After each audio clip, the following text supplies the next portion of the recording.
day. Iskan kami na rin nabita. Kayong hapon. Iskan na naman. Kalisod.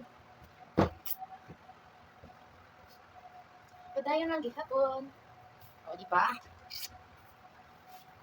Importante, buhi, kag. Ay, tsutaho, di ba?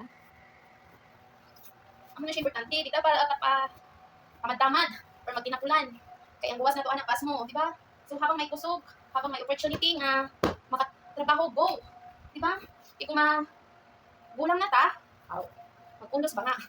Di ba? So, habang may oportunidad, dapat trabaho jud, no? Pag madiskarte sa buhay. Di tayo nagsaligan nato ang mga partner in life, char.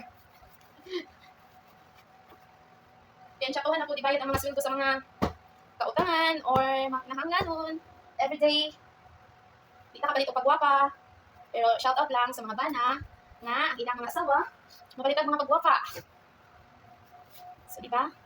So, kitaan ni, aning kamot jud ta, ang trabaho. Kaya gito jud ko nga, jud ko bayan sa ginoo.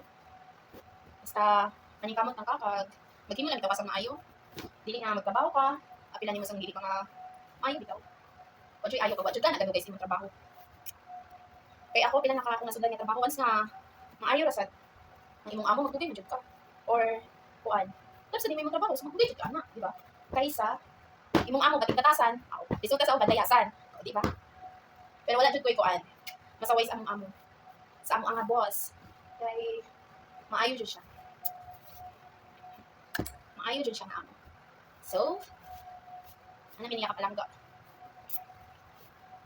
So, dapat yun tayo mga inday, kung pwede lang kung antay bata nga gamay, kung wala lang jud, magtrabaho jud ta. Basta may kuan lang. Oportunidad ba lang? Pwede ka makatrabaho, pwede ka magsalig sa atong mga bana, para sa atong mga pagwapa. Kaya ang atong nga bana, aning kamot sad na sila para sa atong mga kinahanglan adlaw-adlaw. Kaya salamat gali sa mga bana nga responsable bala. No? Wala ka pabaya sa iyang pamilya, palanggay asawa, kapalangga sa iyang mga anak, mga kabataan. So, wala na. Thank you guys!